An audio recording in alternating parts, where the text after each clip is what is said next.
Hello and welcome to the Rosera Network. I'm Rich Walker. With me is Dean Abdu. We're doing another one of these unscripted reviews we've started doing like now and again when we feel like it. You did it before with Assassin's Creed. With Assassin's Creed Odyssey's DLC, wasn't it? Yeah, this time we're looking at Jump Force. It's been out about a week now. I reviewed it on the site a few days ago.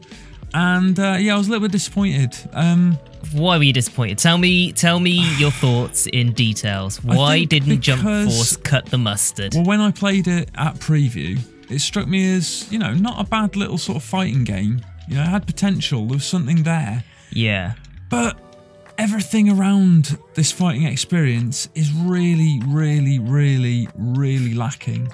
Like, there's nothing really to this game beyond the fighting, and you might say, well, fine, you know, a fighting game is just about the fighting, and yes, that's a fair thing to say. Yeah, but it's not a good enough fighting game to warrant being just that. It needs to be more. You know, I mean, it's an excellent piece of fan service. If you're a Shonen Jump fan, I'm sure you're gonna love all the characters and stuff.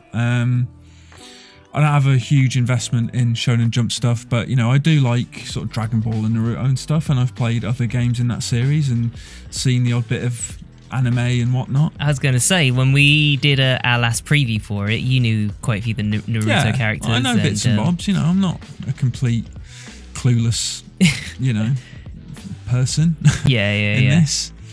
And yeah, I mean, there are some good fighting mechanics like the dodging, the chasing and stuff. That's all really cool, and it feels dynamic, and the camera does a really good job of keeping up, and there's a lot going on. The awakening thing, which I'm doing now, is quite cool. Yeah. I like that. And look, there's all these counters and all sorts of things. But yeah, the story is a big pile of poo. In fact, all of the single player content is really, really boring. Okay. Really, really boring. Like, there's no variation to the missions, you just fight and that's it. And it needs more than that. And all the characters are essentially the same. They have different moves, yeah, but you execute them in the same way. So, you know, like your Street Fighters, your Mortal Kombats, your Injustices, well, name a fighting game, and, you know, they have individual movesets that you have to master, right? Not so in this. You play as one character, you've essentially kind of got the measure of every character. You know, you hold the trigger, you bring up your different abilities, you charge your attacks, yada yada. That's pretty much it. That's all there really is to it, to be honest. And usually that would sustain a fighting game like this, but it doesn't. It you know. I mean, you played it a bit of preview, Dean. I mean, what did you think when you initially played it? You came back quite jazzed about this, didn't you? Well, when I played it at preview, I played literally this mode which we're playing now, which is the versus mode. Yeah. So I didn't get a glimpse into the story. So that's, I guess, like, something that you've pretty much already covered. Yeah. But I mean, I guess let's talk about the visuals. Visually, like, that's something. I think it's alright. I mean, it's weird that the characters look slightly more realistic. They're not as anime-ish, if that makes sense. Yeah. They're kind of designed to fit into the real world because there are real world locations that, you know, serve as backdrops. Visually, I don't have any qualms really about that. It's a content thing. Like, even the hub, the kind of hub area, which is where you're doing sort of everything from, where you access all of the missions and the online stuff. You have online players running around that, but there's vast kind of empty spaces. There's no direction in it either. There's no map. A lot of it feels kind of aimless. Do you know what I mean? It's just, I don't know. It didn't do it for me.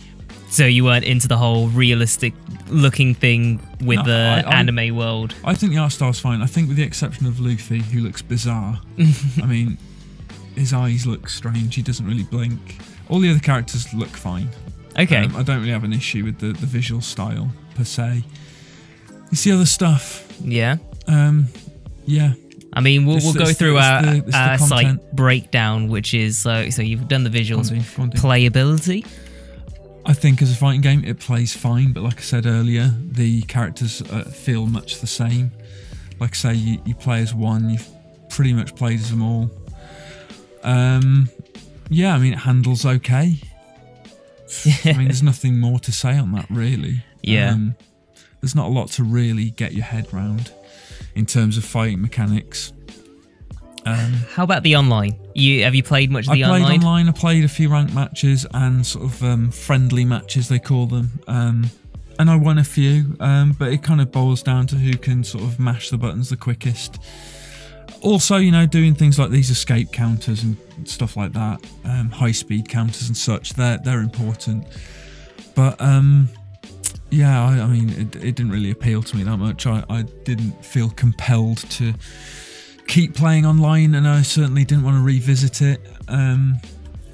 Yeah, it's just not what I want out of a fighting game. Basically, it's not my thing. How about for people who are well into the Jump Shonen Shonen Jump universe? That's it. People who are into that, or even people who are into the majority of the anime characters that are featured in this game, do you think this will be their cup of tea? Well, see, I was wondering this when I was playing it and I was reviewing it. I was like, how far does the kind of fan service take you in a game like this? I mean, it must be cool to be able to bring all these characters together and have them fight each other, and, like, you know, who would win out of Deku and Boruto, like we're doing now? Which is, for instance, the answer is Deku. But once that kind of novelty wears off, what is there? Yeah. Do you know what I mean? I don't know what else there is for you after that. I mean, to be fair, from playing it now with you, it is very button mashy. Yeah, I'll give you that. Like, there isn't, I guess, much skill needed to be able to pick this up. Other than the high-speed counters. Those are cool. And when you pull those off properly, it does feel good. And, like, the chase counters and all that stuff is quite cool. There are some cool mechanics. You know, it's not a terrible fighting game. It just, like I say, it's just lacking. It's just, there's not much to it. There's not much required from you in the way of inputs either. Seeing their super moves is a lot of fun. Yeah, it's definitely spectacular to watch, to look at. You know, this is all very cool. The sound can be... I mean, your opinions on the sound before I say anything on the sound? In the hub, there is a really funky little tune that I couldn't get out of my head. It's a proper little earworm, and I was whistling it for days. To be fair, yeah, I remember you playing it out loud in the office. It's really good. It's a really funky little tune, and I really got a kick out of it. I really enjoyed it. But yeah, I mean, obviously the character voices and stuff are all authentic, and the sound effects are good. So yeah, I mean, I can't really fault it on the audio front, I suppose. Although there's not that much voice acting. A lot of it's delivered just through text boxes. Really? I kind of thought it would be fully voiced, the story, and it's not. Okay, well, that's an interesting one. Not that I would have really saved the story. The story is a load of bollocks. Basically, all of the characters have been possessed by Umbrus cubes, and it's your job to retrieve the Umbrus cubes and sort of save the characters. Right. Yeah, okay. and then bring them back to your base to join J-Force. Versus mode is fun. Like, I guess if when playing with a pal, like, you can get quite a bit out of it, but I mean, do you think this is a game that you're going to come back to anytime soon? No. Do you think this is the last time you'll ever play it? I have no compulsion, no impetus to ever want to come back to this. I just, you know, I can't be bothered.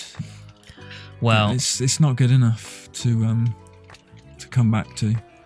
I had my fun with it. It was short-lived, and yeah, I can't see me playing this again. I can't see me getting out and going, hey, everyone come round, let's have a Jump Force session. No. Right. I mean, the score that you gave it on the site, 50? I gave it 50 out of 100, yes. Yeah. Because we mark out of 100. That is it. I mean, smack bang in the middle. Yeah. So I guess... this is the thing. It was saved on the strength of this. The spectacle, the fighting mechanics themselves. It was everything else that I've mentioned that kind of was of detriment to that score. Any final words to add to your Jump Force Unscripted review? If you're a Shonen Jump fan, you might get something out of it. As a fighting game, it's not particularly deep. If you're a non-Shonen Jump fan, I mean, I really can't see what you'd get out of it. So approach with caution.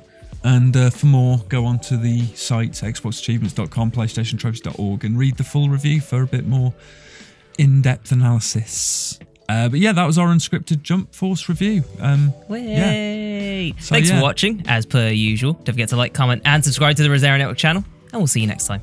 Bye! Bye!